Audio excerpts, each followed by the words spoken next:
repay them. If they're incredibly successful, we give them bonuses, right? What we think is the government can continue their incentives that they have in the moment. We're just giving a business push to create different mechanisms to fix long-term ingrained social problems. We're going to talk about 3 reasons why this will be incredibly successful. Firstly, I'm going to talk about why private companies are actually in the best position to address social problems compared to the government. Secondly, I'm going to talk about why it's important to create an incentive for companies to care about social issues in society. And thirdly, Luce is going to bring you a split point about accountability. Let me go on to my first issue. Why are private companies in a better position to address social issues than the government? What we think is often these problems that we're talking about are incredibly ingrained in society, right? These didn't just come up yesterday. These have been happening for decades and decades, and the government has been consistently failing to address them. They have been too much for the government to address, like crime rates, like foster care rates. So what we think is there are 2 reasons why why companies are in a better place than the government to fix these issues. First is that they're not subject to political goals like the government is, right? Why is this? The government is very subject to short-term goals, short-term policy cycles. Why is this? Because like Breakthrough, they want to be elected next election, right? What does this make it hard for the government to do? It makes it hard for them to think strategically, hard for them to propose something that's going to happen in 10 years, right? It makes it hard for them to put a whole lot of upfront money onto a social project because the taxpayer gets up in arms, right? So what we think is that governments are actually only effective in creating short-term goals, not at actually like fixing these ingrained social issues, which I've just explained to you are long-term issues. So what we think that private companies are actually in the best position because they can think strategically about the issue, plan long-term, and put a whole lot of upfront money into the issue they're trying to fix. Why is this? Because they're like multi-billion-dollar companies and taxpayers have no effect on them, right? So we think this actually creates better effects in the long term. Before I move on to my second point, I'll take a POI if you have one. A lot of social justice change comes from elected government departments rather than the government, like elected officials. Why do you think a private company, which has a direct profit motive, and if they don't succeed, they'll have to pay a lot of money back, will encourage long-term change rather than short-term change? Right, so we're happy for this change to be created by profit motive, right? Because we think it still creates social change. Even if these companies are just doing it to make money, we're happy for that if it means it actually fixes foster care rates, if it means that it actually means like less kids in America have to go through terrible crime retention rates. So we're happy for that to happen, even if it's because of money, happy to stand by that, right? So let's talk about my second issue as to why private companies are in a better position to address this than the government. So private companies are less subject to bureaucracy, right? Governments are less responsive to market demands. They're really stuck in their ways with how they do something.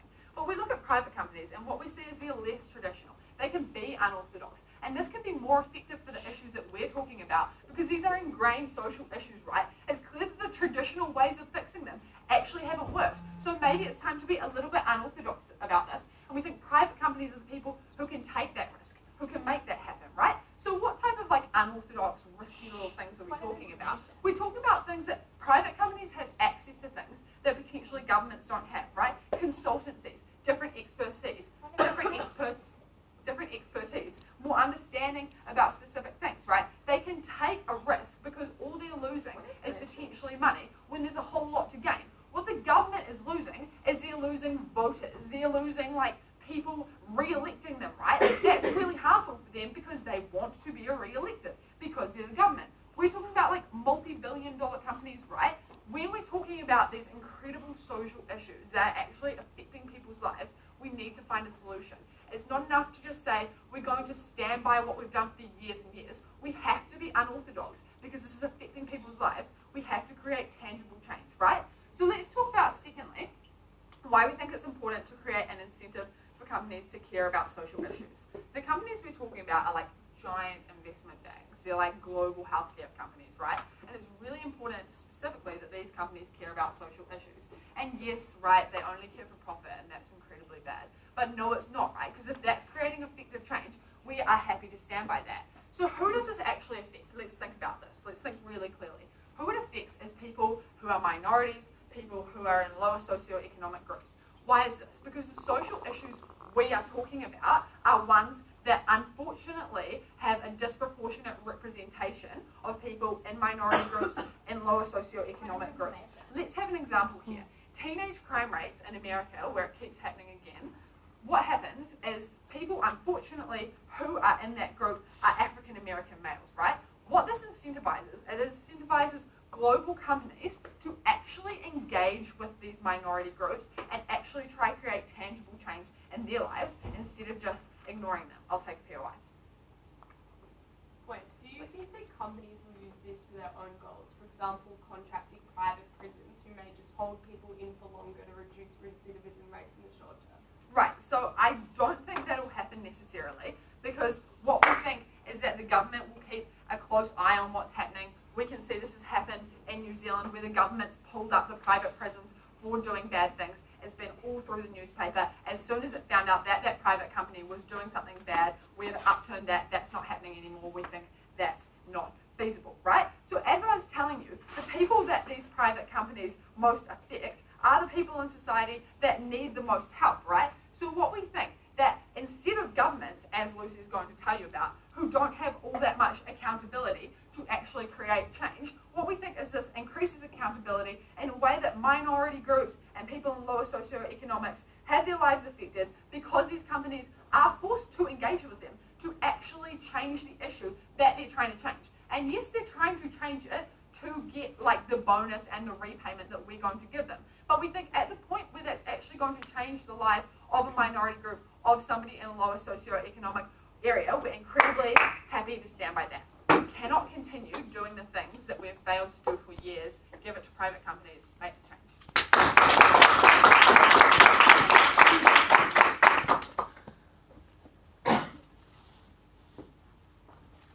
I thank the Prime Minister for her speech and call the opposition leader to the floor.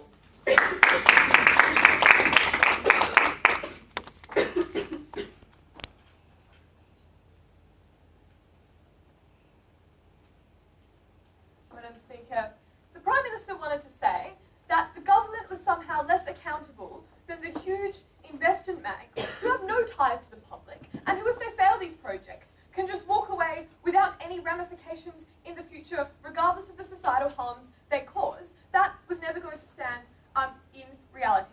3 points today. Firstly, some quick response about the government incentives. Secondly, let's look at the incentive of these private investors and how, if they're better or worse than the government, finally, the long-term harms these sort of bonds would have on society.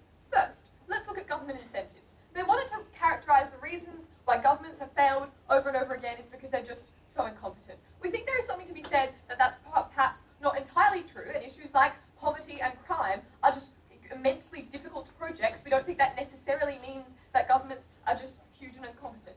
But anyway, let's talk about this issue of like the short-term change that they think governments want to run. We think that it's like to some extent true that governments have a political cycle of every 4 years. First step, contrast this with private companies who have no accountability to the public at all. And particularly under their system, this is even different and worse than a private contractor, where the government is somehow tied to that person because they're directly funding them, because they're accountable for the result no matter what happens. If the government only intervenes when it's successful, if it's not, they can step back and say, well, we never had anything to do with this, it was just Goldman Sachs, which is always going to be more harmful because you remove them entirely from that accountability process. But even so, we think that governments for huge social problems do have some level of continued accountability by virtue of the fact that they are political parties, and that means they have some long-term interest. Because if one government messes up this year, in the next 4, 8, 7 years, like 12 years, they're going to be held responsible for their mess, and the other party can use it to bash them over the head with it. But we think that creates some incentive for governments to actually tackle these problems in the long term as well. Firstly, because of that reason, but secondly, because a lot of people in society really, really care about social issues. Because if you have a high drug rate in your society, even if I'm not part of that community, I'm still affected by the associated crime rates and things like that. We see this in governments do take these hard political decisions, such as your social services, even the implementation of Obamacare, even though that's a long-term thing and you can take the political hit for that, they'd be willing to do it. But even so, we don't think that you get a necessary long-term outlook on their side of the house, particularly when you pay them for a metric of success and what sounded like a one-off repayment. Why would you look beyond the 5, 10 years, however long you wanted to do, or at least until you think you got your money back? Then it doesn't need to work in the short term, because if it stops working after that, you've already got your money, why do you care? First point, let's talk about the incentives that affect private companies and why that is so harmful in today's debate. We think that these analysis means that also you're not going to sort of fix the underlying social problems. First, they would point out that success is defined on the contract and not actually on the net benefits of society as a whole. And we think that's really harmful because it's the sort of thing where if you can fix one problem, you can also exacerbate other problems and not actually be responsible for that. We use as an example keeping families together and keeping children from leaving in the problem of homelessness. In that case, we would say that it's easier to cut off that child financially so they can't leave because then you've achieved your objective, but you're not actually fixing the problems of domestic violence, of drug abuse in parents, and all those things that may be the reason that child wanted to leave in the first place. In that way, under their side of the house, you actually are only responsible for one social problem that you're contracted for, and you're not like the government where the public can say, this is actually really, really harmful in a different way, your solution is not working in that way, that's particularly harmful. Also, we think that you only have an incentive to make a marginal change, because you're paid on success, and we think that the certainty of wanting to not lose the massive amounts of investments you poured in means that you're not going to actually substantially change the system. And this is why the whole analysis they had about companies being unorthodox was actually very much less likely to happen. Because if you pour all that money into something with higher risk, it's not going to work. That means for things like drug policy, for things that might involve a radical solution that they say what we needed so desperately because it wasn't working, you're incredibly less likely to get that when you're a private investor. Because why would you take on such a huge risk for such a complex problem where the chances of success are so small? Finally, let's talk about accountability. I'll take one of you in a sec. We think that you're dealing with the most vulnerable groups in a circumstance where the government can wash their hands and the investors can walk away scot-free. That's always going to be worth. Yeah. Often Māori people and Aboriginal people don't trust the government because they believe they've been the cause of their issues. Don't you think it's better to introduce another party? Well, to the extent we think that the government should work on, as a society, implementing that, I don't think that these people would automatically trust big corporations, often run by really kind of the white businessman stereotype, to intervene in them without being accountable and then be all sorts of paternalistic. We think to the extent that they don't trust the government and there are obviously huge issues there, introducing an unaccountable second party is never going to be more friendly or better for them. Finally, let's talk about private interests, because we think that particularly compared to government, you have conflicts in a way with private investors that you don't in government. And this is the private prison problem, because we think that their solution to recidivism is often to be tougher on parole, to keep people in jail for longer, so they have less of a chance to reoffend, because they continue to use their service and they continue to get paid. We think in that context, these private investors can be actually really tied to those services that they fund, and that can be really harmful. Secondly, let's look at the long-term harms of these problems. I already talked briefly about how you're less likely to solve the root causes of these issues when you only incentivize to fulfill your contract on one level. We think particularly this is harmful because you only have, it's much harder to fix the root causes than it is to fix the band-aids, have a band-aid solution. So this is what I want to talk about how good this would be an engaging community at risk, like African American males. Because if you're talking about things like reducing crime in society, it's easier for a contract provider to make more prisons, to be tougher on that and introduce those policy changes than it is to fix the problems of poverty and drug abuse and systematic oppression, because those are really, really difficult. And it's also exceptionally high risk to undertake things like rehabilitation, because you rely so much on that individual being receptive, and people often in a variety of circumstances can't do that. We also think there's a harm with private investors not needing to take the public with them in these reforms. Why? Because we think that they just wanted to say, sure, we can separate this process from the public and come up with these great outcomes. But a lot of these social problems actually revolve around how the public think. In that things like drug policy, you need to take the public along with you so these can be enforced in society and to actually improve. So to stop things like people being discriminated against, which leads to that cycle of poverty and violence, we think you actually need to have the public being receptive to that message. Private investors, under their analysis, were separated from that public. The government isn't. The government can take that public alongside. Because investors never had the incentives to make meaningful change, and when they did, it was harmful in the long term, we were proud to oppose.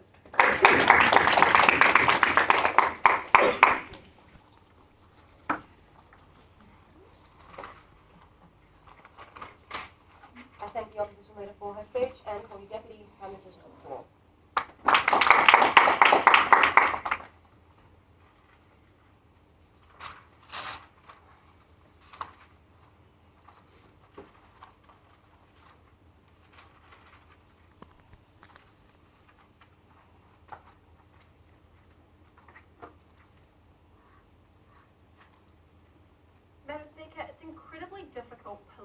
to ever get things like prison reform or change on the way that we enforce drug policy. Because politically, that's not something that's good to talk about. It's not something that's going to get you votes.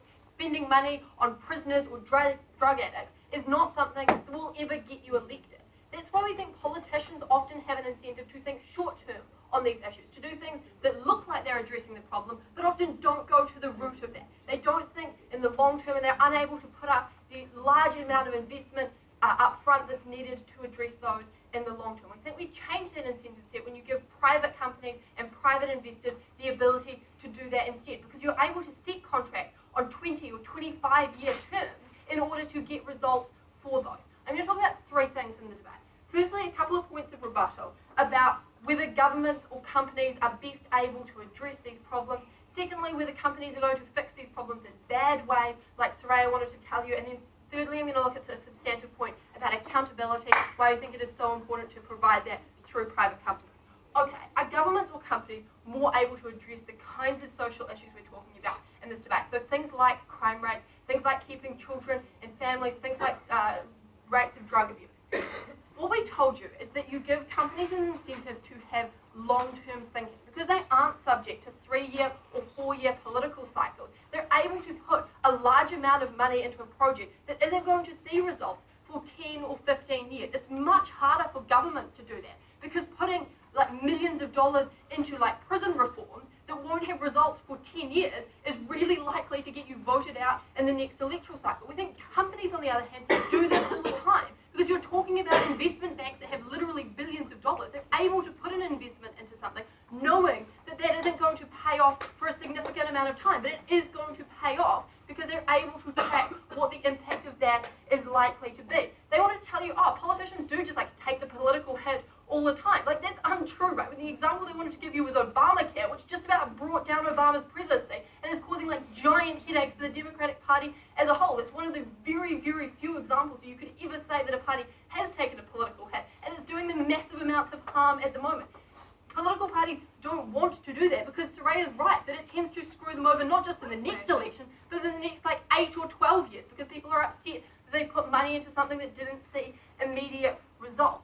We actually think it's a positive thing that companies sometimes don't have to take the public with them when they're implementing these kind of policies. They're able to do something which initially looks unpopular, which initially costs a lot of money, but then sees payoffs further down the track. The fact that you don't have to sell your prison reforms or your new drug policies to the public right at the beginning means you're actually able to get change that you could never get in a political arena. More than that, we told you that companies are more able to be flexible to the demands of the market because it's very hard for a government to do something that looks unorthodox because there's likely to be backlash to that, whereas companies are far less subject to that public backlash. Lastly, what we told you in a point of information is that often the government is seen as the cause of the problem in groups that are massively overrepresented. So African American people in America, Aboriginal people in Australia, Maori people in New Zealand are massively overrepresented in the types of social issues that we're trying to address. Often those people are also incredibly distrustful of things like government programs because the government has systematically screwed them over for hundreds of years. Like, yes, they probably don't think that big business is awesome either, but it's still better than the government, and that businesses haven't systematically oppressed your people and taken rights away from them. Introducing a new party as a circuit breaker into that problem is likely to cause change. Even if they're implementing the same policy, we think often it coming from somebody other than the government makes it more likely to be successful. Secondly, then, let's look at the point about the fact that you fix these problems in a bad way. Firstly, what we say is that the government sets the terms of the contract. So in terms of saying they only care about one social problem, you can have terms in the contract to say that if your way of fixing children staying in their home massively skyrockets rates of child abuse, then you have failed in the contract that we have given you. But we secondly say that in most cases the opposite is true. When you address one social issue, that actually has beneficial effects on other issues. So we think that in cases where children are able to stay in home and get care there instead of going into the foster system, that actually tends to bring down rates of things like child abuse or things like crime rates in those people. So when you fix one social issue, that often has a network effect on other issues. And for companies, going to the root cause of the problem rather than just treating the symptoms is often the best way to bring down the rates of their issue into the long term, in 20 or 25 years in the future. So there is actually an incentive on companies to look at the root cause of their problem rather than just treating the symptoms. Yeah. If you want companies to enter into really, really long-term contracts where they have to solve all of the surrounding social issues without guarantee of payment, who is going to enter into these contracts? So, we're not saying they have to fix all of the surrounding issues. We're saying that often in fixing one issue, you actually do just help the other issues around it. So there's not you don't have to fix child abuse. You can't just massively increase it. But we think that often the effect of fixing one social issue is that you affect others as well. In terms of that point about private prisons, they'll just keep people in jail longer. One, not the choice of prisons, right? Courts and parole boards choose how long people are in jail for, not the prison. But secondly, statistics show that overly long sentences massively increase recidivism rates, so that would probably be counterproductive for the prisons to do. No thanks. Lastly, then, let's give a substantive point about accountability. We think that when you are talking about governments approaching entrenched social problems, often there is an attitude that there isn't really an expectation you're going to fix that problem because it's been around for decades. All you have to do as a government is look like you are fixing that problem or look like you're at least making a token effort to address it. Why do we change that? Because we give companies a financial incentive to not just pay lip service to fixing the problem, but to actually do something to address their issue. That means that they can't just pretend that they're putting policies into place that look like they're addressing it. They actually have to do something about it. What does that mean? It means they address that problem differently. They look at it from a different perspective. They actually engage with the marginalised groups that disproportionately suffer from those social issues. Those are things that often the government doesn't have an incentive to do for all of the political reasons Adina and I already told you about. What do we do with this policy? We create accountability. So you don't just have to have a policy on it and it's irrelevant whether or not that policy works. You have to have a policy that works, otherwise you lose a shit ton of money. We think that gives an incentive for private companies to engage with those groups to create actual change. This is the way that we think we can change problems that have been entrenched in our society for decades.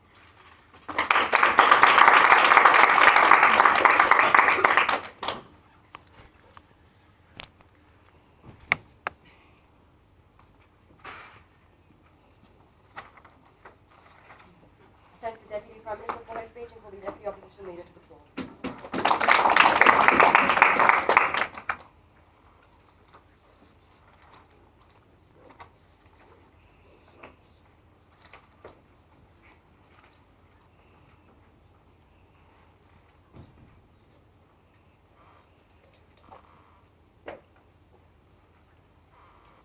Let's be very clear about what sorts of issues that we're looking at in this debate. Because this isn't a comparison that it would be easier for a private company to implement Obamacare as opposed that it is for a government to implement Obamacare. What this policy actually looks like is governments being able to obfuscate their responsibility for solving the root causes of problems to private companies. That's to say that it's so much harder for a government to increase welfare, and they're less likely to want to do that than they are to contract to a private company and say, you increase education rates, and that private company will encourage those at the bottom of the echelons to drop out of school so that those education rates can artificially increase. All of this policy encourages is that for-profit certainty, private companies skew the statistics, make it harder to get political capital in the long term for this incredibly important change. Two questions to ask in this speech. The first is why governments are always going to be better placed than private companies, even if outcomes are often difficult to reach. But the second is why we think we get better outcomes in all instances. They tell us that the imperative for this debate is that the government fails to solve large social problems. Of course, Madam Speaker, that's because there are immensely difficult problems that are going to take large amounts of reform to do. But note that that reform has to be something consistent and centralised as opposed to contracting off small parts of that individual problem to a different private contractor which has different incentives. Because notice that the government sets a different metric of success for that individual contract on the basis, and that company can manipulate that metric of success as well. We think that in principle, the government has a broader responsibility to solving the root issues of these larger problems. Why as well do we think that the government is actually more accountable? Because they wanted to tell us that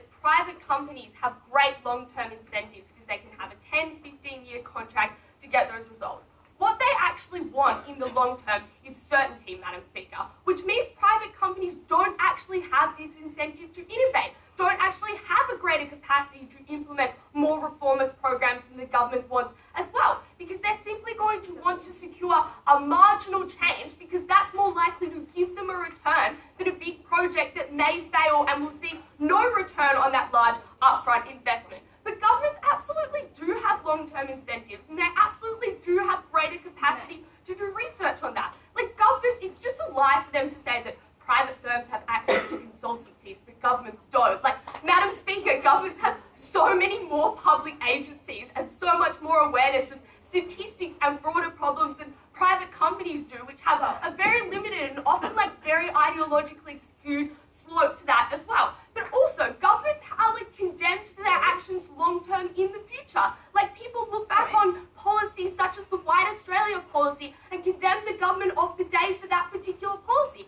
It's so much harder to say, in the 2000s, wasn't it really awful when Goldman Sachs contracted 3 different companies and each of those companies did a slightly awful thing, and we're not entirely sure it's the government's fault because the government never told them to do that in the first place. They just set them this amorphous goals.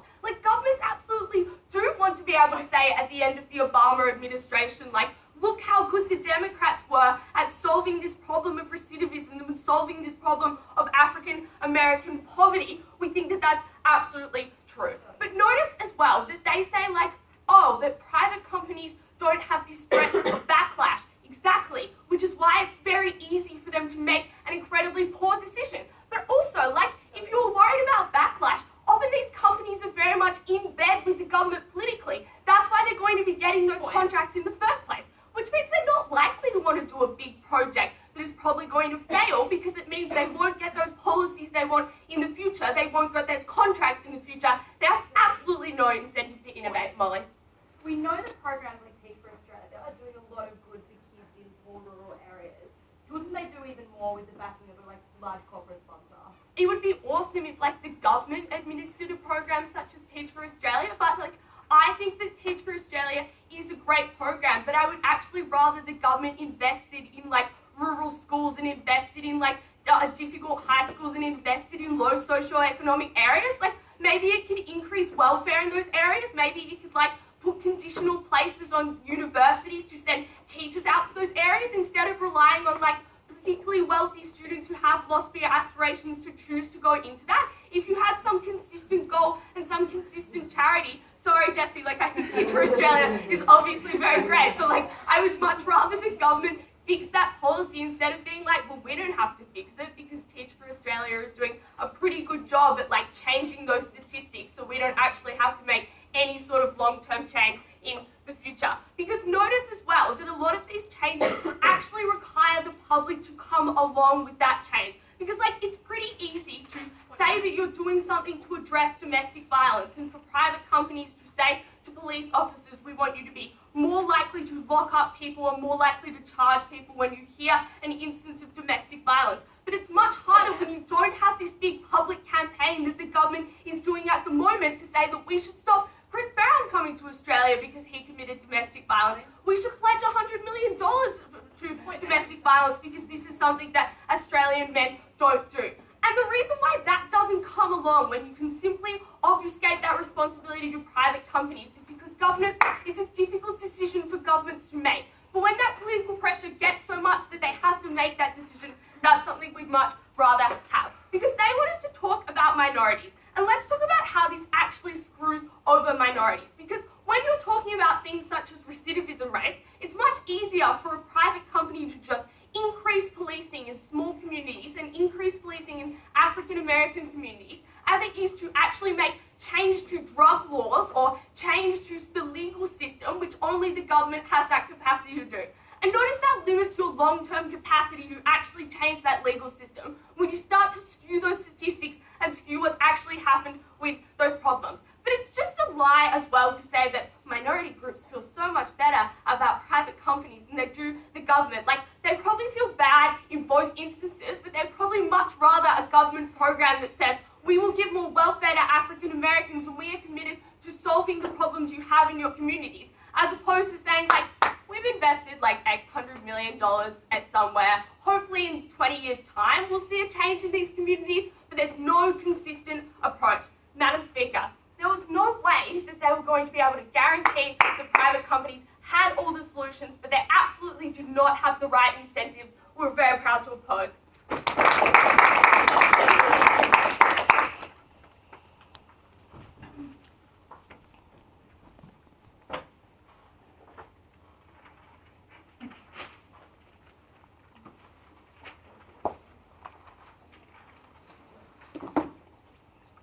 I thank the Deputy Opposition Leader for her speech and call the government member to begin the closing half of the debate. Madam Speaker, what this policy looked like in the real world was taking the best elements of NGOs, taking the best elements of privatisation and combining them with a touch of conventional state intervention. We never thought it was true on our side of the house that this model looked like the government handing over the keys to some evil, faceless corporation and telling them to have fun, because that's called privatisation, and even then it was a pretty ungracious characterisation of what that looked like. What we think this model really looks like, as I kind of pointed to in a POI, is corporations sponsoring NGOs who've proven themselves to be particularly successful, who've proven themselves to be particularly innovative, and proven themselves to be really, really good at what they do. And it looks like corporations funneling their money and expertise into those charities to increase their outreach and increase the amount of good they can do on the promise of getting a payout from the state at the end. That's what I'm going to talk about in extension. So, one principal question of do states have the right to do this? Secondly, I'm going to look at recharacterising how this model actually works and why that's so beneficial. And then finally, I'm going to engage in the comparative of like conventional states' provision of services. Principally, the states have a right to do this.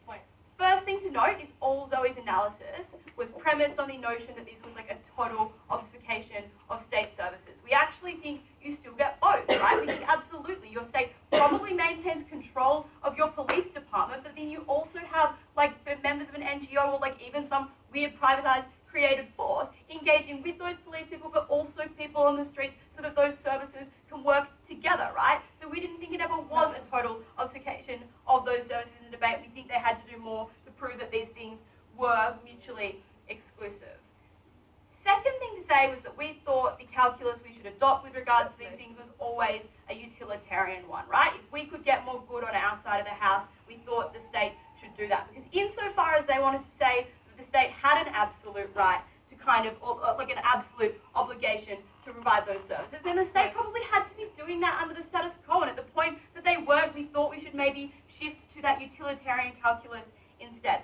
Third thing to say is we actually think that that utility idea is pretty entrenched within the status quo, because we think at the moment the state does do things like give tax breaks to charities, right? Because we think the state recognises that like those charities like decrease some of the burden on them, and they're probably appreciative of that. We think that that's good on our side of the house. Before I move on, I'll take opening. If governments have to pay the same amount of money or more amount of money down the track, why can't they just themselves fund NGOs and contract them at the moment? Okay, I'll talk about that a little bit more in a moment. First thing to note is that we think that governments are like just really bad at picking which charities are successful because they're subject to all that political capture we spoke about earlier. But second thing to say is that like the way that the funding's set up at the moment is super bureaucratic. Third thing to note is that we think charities can actually benefit from the expertise that big business has, probably more than they can from like the help of some weird government department, Madam Speaker. So why is our characterisation necessarily the way this actually plays out in terms of like corporations propping up really excellent NGOs?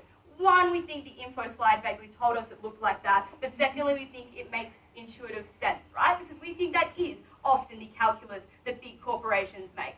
Where in the market, they identify smaller companies that have particular expertise, and then they grow them up to be more profitable and increase their outreach. It's unfortunate under status quo that incentive doesn't exist in the NGO market because obviously those companies don't make profit. We give a way for that profit to exist and an incentive for those corporations to invest in those charities and build them to the best that they can be. We also think that just makes more sense from a business perspective than trying to create your own plan from scratch, because we think these issues often are really complex, often do require a great degree of expertise, and like we agree there's not really like much incentive to just like decide that you're going to solve domestic violence on your own. No, thank you. Why is it so beneficial? First thing, we think that like NGOs do really good things, but they are fundamentally crippled under the status quo. Why? Because the funding system of the state is really terrible, right? Because they have to compete for limited funds in a super crowded market and jump through so much bureaucratic blue tape. We think that like under this, we think that even like in the counterfactual Zoe proposed, where the government chooses charities and funds them the same way, we think the government often doesn't choose particularly well. But we also think at that point that funding is prospective, where the government's giving you a grant to do something and you haven't done it yet. In this case, we think we get the best of both worlds, where a company bears the risk, but like both the charity and the government still get the benefit in the long run. They don't have to pay off unless it succeeds. But secondly, we just say the market is better at choosing which charities are likely to succeed because they like have that expertise there. Third thing to say is we think charities can't grow under the status quo because there's a knowledge gap, right? At a certain point of expansion, it just becomes a bit too hard to like run that charity like a business if you're like passionate about the social policy area that you're working in. Finally, we think it does get long-term changes. This is engaging with a lot of their analysis, because we think at the point you're building up a subsidiary charity, those benefits don't just go away when you pull out, right? We think that that good hangs around because you have like bestowed that knowledge and bestowed all those things upon people, which make them more able to like continue doing the good. We think it would be really like unlikely that a charity would grow tenfold and then shrink immediately at the point that that money went out. We think it's often that like initial injection of investment that those corporations need to grow, and then they can maintain that size. And we like make an analogy to consultancy here, where it's not like if you hire a consultant to your firm, when they leave it suddenly crumbles, right? Because often it's about like a particular hurdling block that you face. That's what we think we get. So why is the state failure endemic? We think with the sorts of things that we're talking about, we think openings brought you a lot of analysis already. But what we're going to add is that we think states never fix these issues because often they're responsible for the fact that they've snowballed out of control in the first place, right? When you see that the problems with crime in the US are so directly correlated with the war on drugs, actually fixing that requires that government admitting that they fucked up and they did a really bad thing, right? We think that's incredibly politically unpopular. We don't think it'll happen. Second thing we note is like everything that's already been said about long-term vision. But thirdly, we think that in terms of like political capital and risk, given these issues are really hard to fix, it's scary to throw money at things without knowing that that's going to pay off. So we think it looks like funding like more phone lines for domestic violence victims rather than like a more radical but also more risky program. Fourth thing to note that this means the state fails is that the state's fundamentally bound to partisan ideologies that colour the way that policies are made. When you want to stamp your party brand on it, we think that dilutes the good it does. So proud to propose.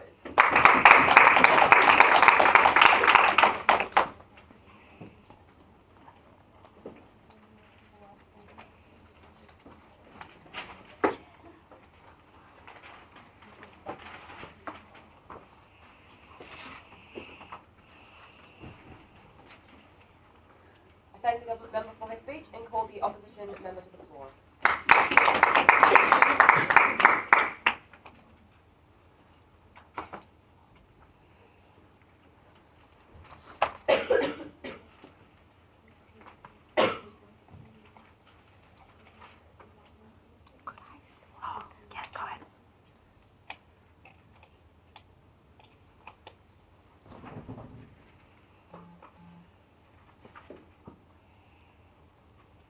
If these contracts reduce state responsibility and therefore the ability for governments to make reform into the future, it doesn't matter if that is a 5-year contract or a 25-year contract, because those deeply entrenched issues will never be addressed.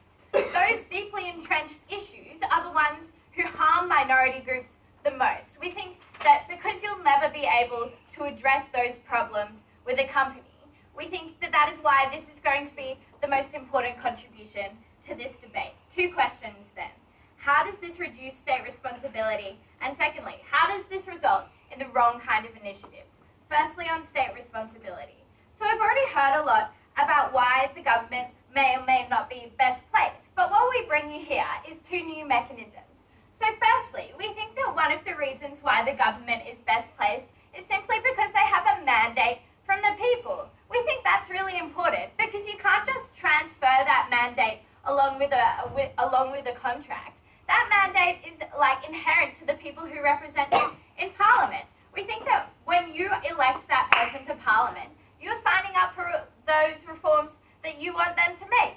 We think that this kind of contract would give the company far too much control, and in that case is taking the people's voices outside of that discussion. But secondly, we think that governments have unique transparency mechanisms, right? That means that you can apply through the Freedom of Information Act if you want access to information about the policies that the government is putting forward. We think that that companies simply don't have those kinds of regulations binding them. We think that's really important.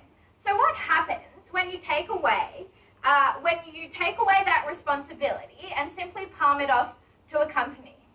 Firstly, we think that this means that the government is able to distance itself. It is no longer accountable for those problems. Why is this a really bad thing? Firstly, because it is their responsibility, right? Both sides have acknowledged that a lot of the times these problems have been caused, perpetuated, or remained unsolved by the government. So we think that because it is their fault, that they do have a responsibility, and it's bad to take away their accountability for that problem. But most importantly, we think it's because you take away any incentive for them to improve into the future. They can essentially give up trying to solve that problem, release their obligations to those people, and hand it off to a different company. Why is that really bad? On that point. Yeah, sure. We outsource monetary policy and judicial decision making to unelected officials because we recognise they're better able to address those when they're not subject to political incentives. Why aren't you prepared to do the same with social issues? Okay, I was going to get to this in a second, but we think to the extent that the government is bound by those kinds of things, we think that the contracts that they give out will be equally influenced by those incentives. So the government will want to see results in their term, right? So they can get the credit for those results, which means that they're equally likely to be short term. If the government, as closing government said, if the government picks bad NGOs under the status quo, why wouldn't they also pick bad contractors? We think those same incentives apply again. Thirdly, as we also heard from closing government, if the government only picks NGOs based on their ideology, why wouldn't they also continue to pick contractors based on their ideology? In that case, we think that mitigates all of the benefits that they're able to bring and makes contractors equally as useless to any other consulting or NGOs, things like that. Okay, but back to why we think that the harms of reducing state responsibility. So we think that the main thing and new and extension here that we bring you is that it crowds out the ability of the government to provide services into the future. So not only did I just tell you that they no longer feel like they have a responsibility to address these problems, but it is explicitly mutually exclusive with them being able to provide services into the future. Why is that? Firstly, because both sides recognize that there is limited political capital for the government to address these kinds of issues. We think that they give up the government's whole limited amount of that political capital when you give that to a contractor. We think that that means that there will be no will in the parliament left over for them to be able to do any added measures in order to address that same problem. But secondly, we think that just practically, you would have a huge clash if there were government and non-government initiatives trying to work in the same space. We think that that is probably impractical. Why is this the most important issue in the debate so far? Because principally, if the state has created or is perpetuating a problem, then it is their responsibility to fix it. If they are not taking on this responsibility, that is inherently bad. But practically, because them giving up this responsibility means that there will be no incentives for them to ever continue to fix the problem into the future. They won't be accountable and they'll be crowding out. Secondly, why does this create the wrong kinds of incentives? So I addressed this in an answer to a POI, but we think that the government and companies have the same, and these contracts will have the same incentives, right? Because the government is giving the damn contracts, right? They'll be bound by the same kinds of things, whether that's ideology or the short-term nature of those kinds of things. So what will that mean that these initiatives will look like? We think that these initiatives will be directly harmful to the most vulnerable people in society. So let's see. We think that the incentives that these companies are bound by, because they're giving up a huge risk, we're talking like actually millions of dollars will go down the drain if they don't meet their quota. We think this will mean two things. Firstly, that they will pick the least risky issues to try and address. So we think that means that they won't want to touch things like domestic violence, right? Because that is hugely risky. You can't tell if you're actually ever going to be able to make a change to that. But secondly, even if they do decide to take on something like domestic violence, we think that they'll pick the ways to help wealthy middle-class housewives rather than see where domestic violence intersects with like mental health issues and race. We think they're going to be less likely to be willing to engage with those really hard and deeply entrenched issues that are rather going to get their 10% quota from the easiest people they can fix. Secondly, because they simply don't have the tools, right? Companies can't legislate, companies can't create jobs, but moreover, because companies are still self-serving. They're more likely to do this just as a lip service so that they can say at the end of their ad that they help people who have problems with domestic violence. We don't think that is a genuine form of help. We don't think it will be effective.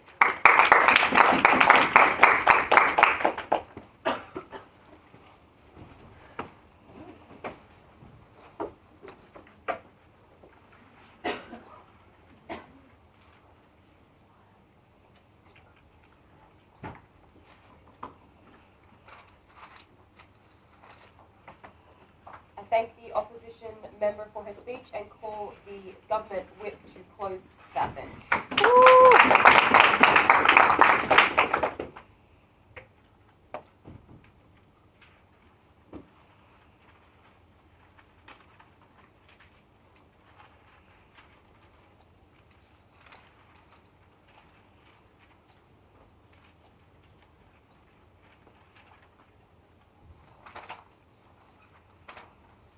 Madam Speaker, the opposition team in this debate wanted to create some kind of false dichotomy where we lived in a world where either the government will magically fix problems that they've completely failed to fix over the last hundreds of years versus some kind of evil corporation taking over and having total autonomy over all our social issues. That wasn't true. The reality of where this debate was set in a world where we had consistent state failure to fix social issues, and often cases they made those even worse. And what we were doing was contracting out certain issues to private contractors who still operated under government oversight. While they wanted to paint these corporations as operating in some kind of evil bubble, the reality was the government still had control of that, and that the government had failed in the first instance. 3 questions in my speech. Firstly, who is acting in this debate and what are their incentives and mandates? Secondly, on the accountability and the outcomes we get from private companies. And finally, onto our extension about NGOs. So firstly, who is acting? What we told you is that sometimes in these cases you will only have private corporations acting. We think like if you're trying to solve an environmental issue to do with public transport, it might be perfectly feasible for a private company to be able to solve that on its own. But Molly told you an extension which we never really heard any engagement with was that often what will happen is private contractors who have the big bucks, who have the expertise, will partner with NGOs and not-for-profits to solve a problem. I.e., if you're trying to solve an issue of like Indigenous crime rates, it would be very feasible for Goldman Sachs to partner with an organisation like ICEA to try and solve that problem because that's going to get them the best outcomes.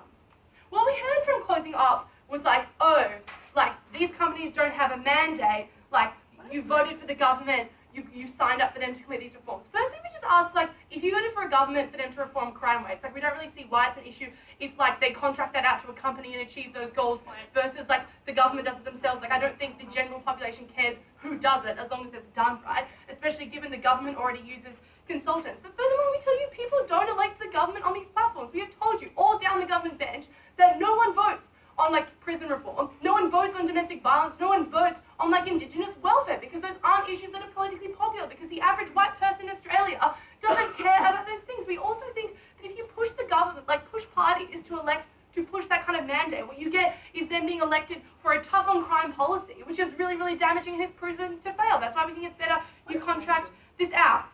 And what we heard was companies have really poor incentives.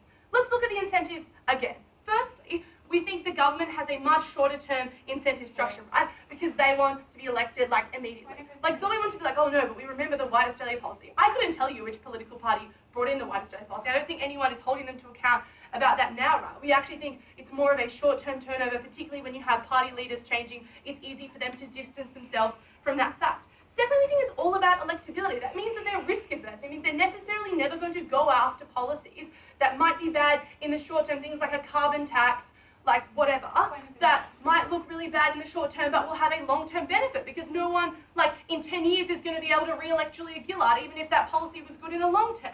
What we tell you is that a contractor in this circumstance has literally the profit incentive to achieve the best outcomes. This is the one circumstance where your incentive is directly proportional to how good a job you do. We think that's fantastic. Furthermore, we tell you that NGOs have an incentive to act in a really altruistic way, cite the fact that they're an NGO. Sorry, I think I just hit your hand. Second question onto accountability and how those outcomes work. So what they told you was like, oh, the government's not tied to these decisions, they're not accountable. Firstly, we think that the government still is right. Like they're hiring out this contractor. We think it's pretty ridiculous to say that no one will see that link. But also we think the reputation of that company is on the line. If Goldman Sachs completely fails a project, we think they're unlikely to be hired again. We think that's a big risk. We also think there is a monetary accountability there as well. No, thank you.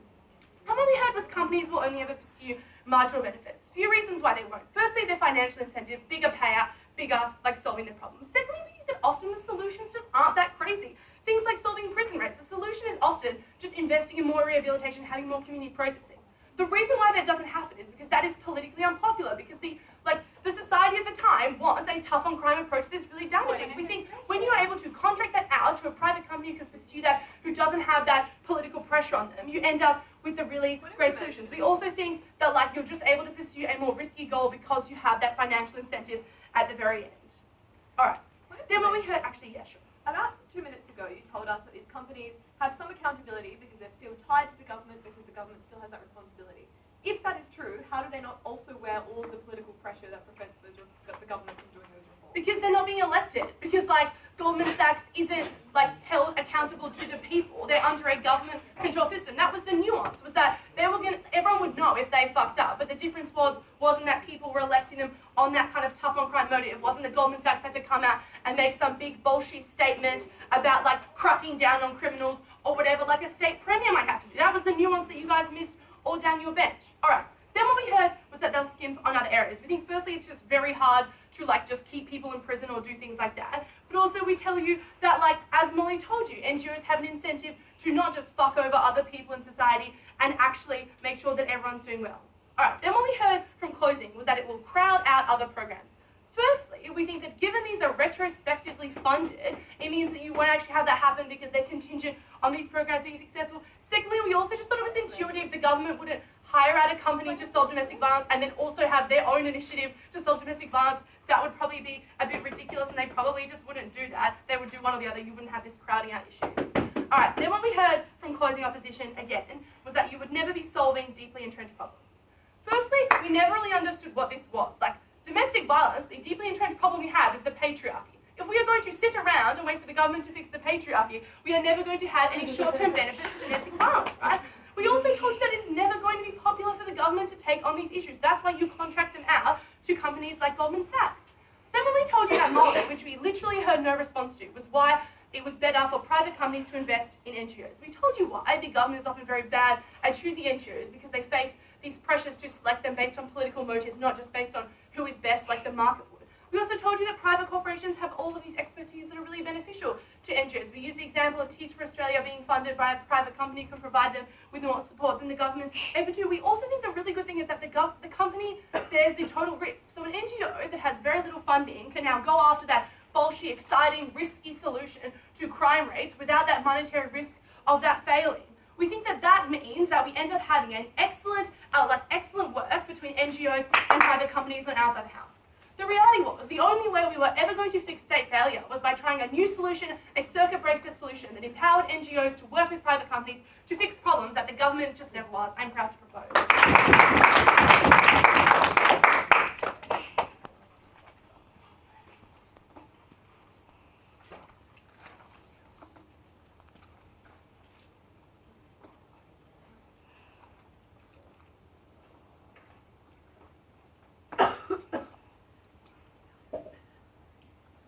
thank the government whip for his speech and call the opposition whip to close the debate.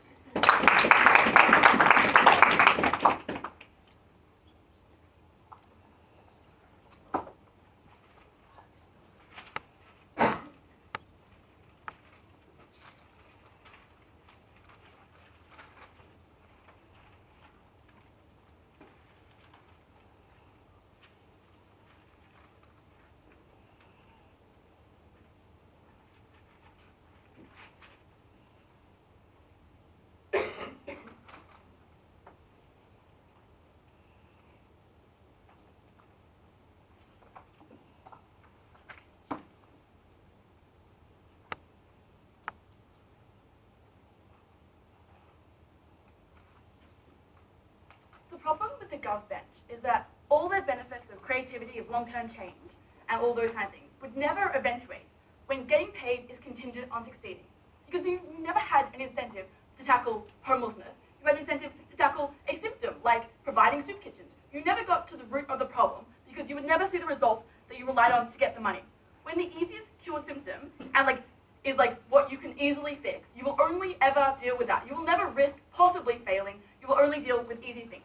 And more importantly than that, you will only deal with issues that are popular in wider society because you want your company to look good and you want to change perceptions. So you will never look at the transgender person being discriminated against, you look at the gay person being discriminated against because that is more likely to get you support. The important issue and what we focused on in extension was that these were mutually exclusive. Because the worst case wasn't soup kitchens and that's what we set up. The worst case was soup kitchens at the expense of not setting up permanent jobs and infrastructure to actually help them. Because we proved in extension that they were mutually exclusive. But also note, in our debate, our burden was not to defend government's inaction. Our burden was to say, at the best case, the government was a better actor than companies. Because we didn't have to condone their past inaction, we supported that if they tried, they would be better than companies. So 2 questions. Why is the state the best actor? And secondly, why this encourages the wrong kind of initiatives and why they're mutually exclusive with better initiatives. We told you in extension why the government was the best actor. Mainly that it gives legitimacy to these kind of actions. We told you that they're a neutral actor, and when a private company tries to fix something, it doesn't look as legitimate as when the government does. So the problem was then private prisons have an incentive to solve racism by having longer sentences. The problem was maybe that could be a good idea, but when private prisons did it, it actually looked really bad and looked delegitimate even if it was a good initiative. But also, we told you that they lacked regulation and transparency.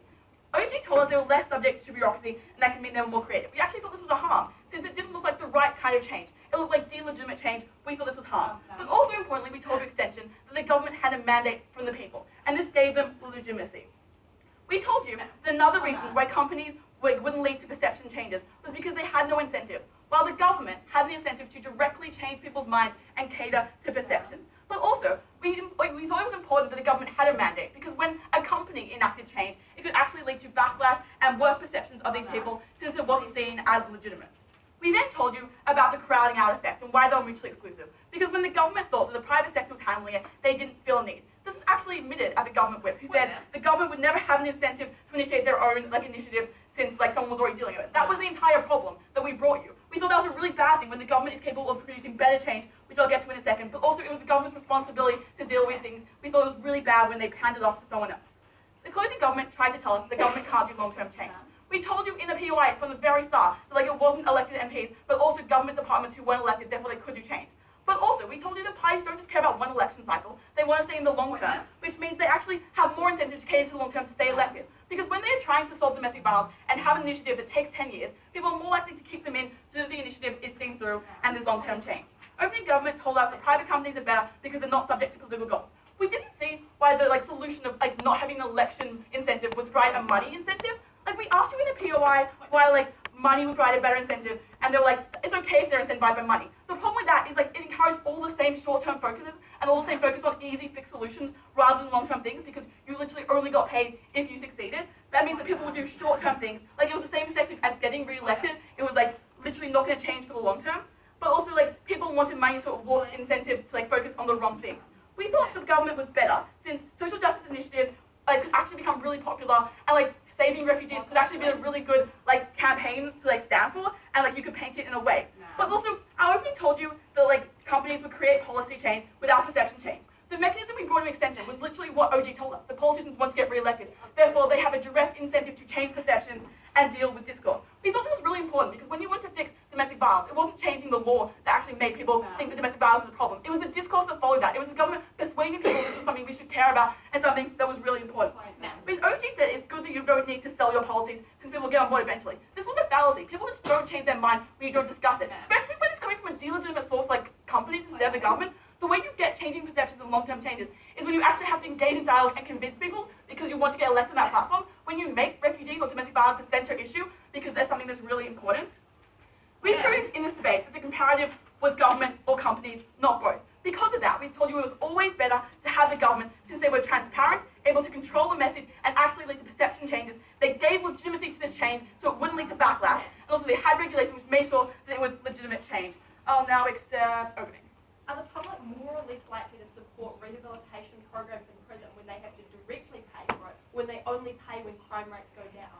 We think that it's never going to look legitimate if it comes from a private prison.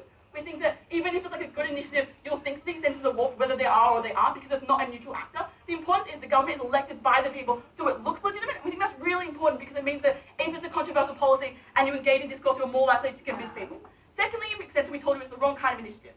OG told us they'll be better because they'll be able to be more creative and it's risk-free. The problem was it wasn't risk-free. It was literally you only get paid if you succeed. That meant that it was short-term policies with immediate results. It meant that it looked like trying to fix the symptoms, not the disease, and not fix the underlying problems, which they told us were really hard and took a long time. As I said in my introduction, it was soup kitchens, not job initiatives. Literally, they couldn't institute lasting change because that was never what was going to get rewards. But also, we told you that they have self-serving motives, and companies aren't benevolent. If you look at the reason they're going to do this, there's two reasons. Firstly, for money, in which case all our harms about how it's the wrong change is short-term is focusing on popular things still lie. But also, these little self-serving in that is often used to change perceptions, which means you cater to the problems that have popular support, not the things that are controversial. So you don't focus on Aboriginal people with alcohol problems. You focus on education and things that are easy to buy into. We thought this was harmful because we thought the problems that were most important in our society were the ones that were controversial and things that companies wouldn't deal with.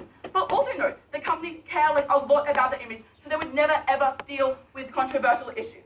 The government is better at dealing with issues since they control the message. Since when companies want to help with something serious, they literally can't because they don't have the means to change it. But when governments can deal with these more controversial issues because they control the discourse, they control the message. CG's extension said that companies will grow and be able to provide beneficial initiatives in the future. We didn't really care if the initiatives they provided were the wrong ones. And when those kind of initiatives that were short-term and dealing with the wrong issues and not those important ones were necessarily crowding out better initiatives. Because we thought that you never dealt with the underlying reasons for depression. You dealt with giving the medicine and shutting them up and dealing with the symptoms. You never dealt with the bigger picture. We thought governments were much better. At the end of this debate, we told you that it was better if we had better dealing with long-term problems and the issues that really matter. We thought it wasn't good enough to provide soup kitchens when that necessitated not dealing with the core issues. We provided better long-term change. That was more important.